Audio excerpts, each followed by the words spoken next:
kanti iqembu le Mamelodi Sundowns ompetha be DStv premiership eningizimu Afrika baqhubekile ngokwenza kahle emidlalweni wabo ubungani lapho ke badlalela khona ke ezweni lase Netherlands.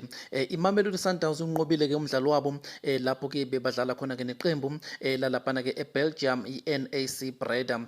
Umdlalo uphele ngo-2-1 lapho ke kunqobe khona ke iqembu le Mamelodi Sundowns. Kanti ke ngaphambilini Mamelodi Sundowns ke yahlula iqembu lalapha ke Belgium futhi iSparta Rotterdam badlala idraw nelinye futhi lamaqembu lalapha ke eBelgium iGent.